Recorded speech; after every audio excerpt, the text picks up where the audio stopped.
Bugs, and welcome to Bugs Bunny's Bunny Reports.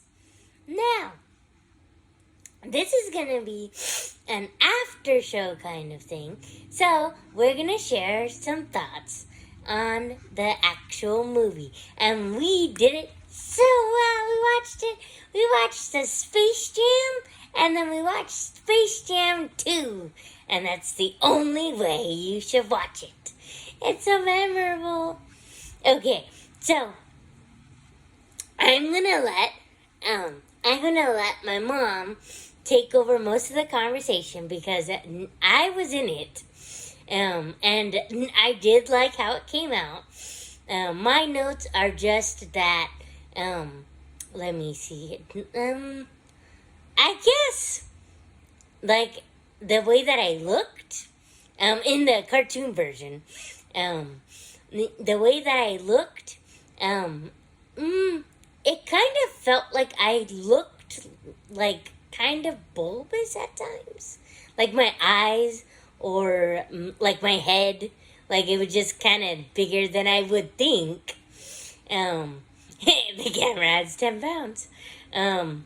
And then, yeah, I really liked how it came out. So, without further ado, this is going to be a review from my mother, Lori Wolfcat. And I'm just going to highlight some things, and then she'll talk about them. So, the first thing that she noticed was that the story was a lot sadder than it's shown. And I'm going to highlight some bullet points, and then my mom's going to talk about each one. But one of them was actually something, maybe that's why I looked all bulbous, but I was left alone, Bugs was left alone, because the Toons, like, were more interested in exploring and, like, basically ditching Looney Tunes. Then LeBron actually doesn't want Looney, like, he's more focused on the actual game of basketball. And then Al G has a lot more anger in him than is shown. Like, it kind of seems like he's like, oh, sassy guy. But in the actual movie, it gets a little bit dark. Okay, so that's the things that my mom's going to talk about now. Okay, so the first kind of thing that I noticed was Bugs being left alone in the Looney Tunes world, and I already known that the other Looney Tunes were off in other worlds, but I didn't know that apparently they wanted to leave. They wanted to explore other worlds and kind of leave their old life behind. And then in hindsight, that doesn't sound too bad, but it, like, at the end of it, Bugs was left alone, and you could definitely tell it affected him, and it was kind of just dark.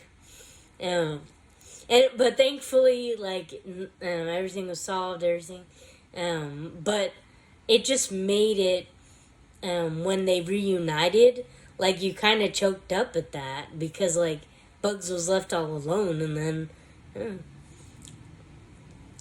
and, LeBron actually doesn't want Looney. That's what threw me for a loop. LeBron, like, he's more of, like, a fundamentals guy. Like, he focuses on the sport of basketball. And then, you're kind of thrown off by that. Because, like, he seems excited to be with Bugs, and he seems excited to go to all these worlds. But when it comes down to it, like, he wants to focus on basketball. And it just seemed like it was a lot more serious than shown, and like it kind of threw me for a loop.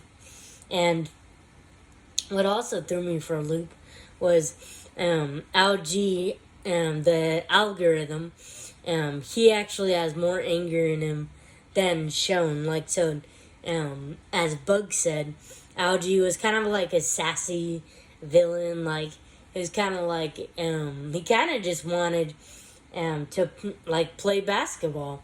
But it turns out that it was kind of like, what's it called? It was kind of like the kind of anger that fuels someone. So he was fueled by like something that happened in the movie, and then that's what makes him basically abduct LeBron James's son Dominic. And another thing that I noticed in the movie were, first off, I'm pretty sure they didn't make any references to Teen Titans specifically. They made like Batman and Robin kind of references, but I was really curious if they were gonna do Teen Titans, because Teen Titans is Warner Brothers. And then I also noticed that I didn't really know at the time, but Big Bang Theory, Doctor Who, Sesame Street, and Powerpuff Girls and Friends are also part of Warner Brothers. And then, especially when they all came out in the audience, like, at least to my knowledge, I didn't see any of these characters. And then it just kind of sucks, because it seems like they took care of like all the Warner Brothers material. But I don't know, maybe it's like trademarked type of Warner Brothers stuff, or maybe I kind of thought it was movies at first, but then they put Game of Thrones, and then that's not a movie. I think that's the only one that's not a movie, because they do have a lot of movies. So maybe, but I don't know. And then if it is, then there was a Powerpuff Girls movie, so they could have like acknowledged that at least. Because come on, I didn't know that Powerpuff Girls was Warner Brothers, but since it is, that's like a huge show that like everyone loved. Another kids show that like everyone loved. But those are the things I noticed, and overall, I think that Space Jam 2 was a really good movie, because it really does show the care that they had in like making the first one and then making the second one, because it's like, I almost cried like 5 times. And then it's like the Space Jam didn't make me cry once, because there were not really any sad scenes in that. And then with Space Jam 2, like, I think like 5 times I must have cried. And I think it was because, like, those darker moments where you're kind of like, wow. And then, like, it pays off later, but it's just, like, it hits you hard sometimes. And then there's a scene, I like what they do, though. There's a scene where it was really, like, Algie was, like, really mad. And then it was, like, really, like, you kind of got upset, because like Algie was just so mad at someone, and then like 2 seconds later then something hysterical happens, like hilarious happens, and then it's just funny that they do that. But with Space Jam versus Space Jam 2, I think that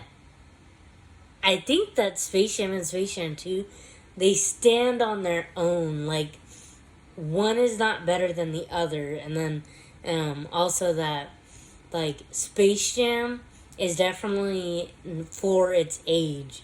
And then Space Jam 2, it's not flooded with, like, what's hip to now. But it has old elements, but it's definitely for the new generation. And then they put a great light on it, though. And I just liked that. Like, I think I started tearing up throughout the movie, because I just loved seeing all the Looney Tunes again. Like, I loved seeing all of them like meet up, and then all the worlds they were in, and then like they would try to get back into the mode of playing basketball. And I liked that this time there was a lot more like trying to do basketball. And I only wish that the granny and Speedy Gonzalez, I only wish that they had more, like at least another scene together, because the Matrix scene that they're in, like, I like it. And then it shows that Speedy can like kind of slow down time, Granny can. But then there's this in the game. There's a crucial point where like the Granny takes over, but Granny and Speedy could have teamed up. It's kind of like when they have like Lola teaming up with LeBron James a little bit, and then what's it called? All the Tunes teaming up, like that kind of thing. But I wish it kind of like focused at least one scene on Speedy and Granny. But I don't know. Speedy Gonzalez isn't like a major character. He's like kind of way a side character. But since they actually had him talk in this one, I thought that, because in the first one he was actually in Space Jam, which I didn't know. But he had a non-speaking role, I guess. And then in this movie he speaks. And it made me think, like, Space Jam, it made a lot of changes, and one of them was to not put Pepe Le Pew in there. And then, he's kind of like a perv, basically. And then that's fine, but it's like, since they made non-speaking roles in the first one, he could have just been a non-speaking role. Like the Red Monster, he was non-speaking role, I think, for all of it. So, for any characters that they were kind of like iffy with, it could have just been a non-speaking role. But I am kind of upset because they did show the witch in the beginning of Space Jam 2, but then she never actually shown up again. And then, like, the witch wasn't really, like, anything big. But again, like, it's just, if you try to get all the Looney Tunes together, you should try to get all of them. And what I liked in the Space Jam 1 was, if you actually look, they actually have all the Looney Tunes laid out. All the Looney Tunes. So I think if they just did more of that in the second one, even if they could have been in the audience too. That's what they did for the first one. The Looney Tunes that weren't in the team were in the audience. But I did like it in Space Jam 2, and I liked how they took care of everyone, and I liked that Scooby actually had a few cameo scenes. You could see him in the background.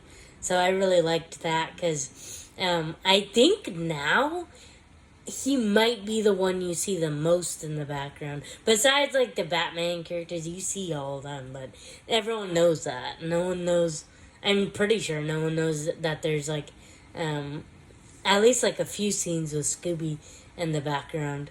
And then, I hate, I hate how they did the ending, but I love it at the same time. Because it made me cry, but it's like, you know those times when, like, you know the ending of the story, but it still makes you makes you have the feels anyway? Like, it's like that. Like, something happened, it was, like, really? But then, like, it's, what's it called? You know what happens, and then, but it doesn't matter. You still have the feels. Yeah. But if I did miss any cameos that actually were in there, then please let me know, because we have a whole month with this in the theaters, but specifically a month in HBOmax. And then if you found any cool characters, if you found your favorite character in either the cameos or maybe in the actual game, then let me know, dudes. But anyways, I'm very proud of my son Bugs in this movie, and I hope you guys do go see it because, like, I think that you would love this movie regardless of how old you are. Like, what's insane is that I actually watched it with my mom, and then it was like going down memory lane with her, because it made her remember all the Looney Tunes shows, like bits that she loved, and then it was just a great time. So then I think all ages welcome. So you should definitely watch this with your loved ones, especially now. And this marks the end of the video. Later, dudes! Bye!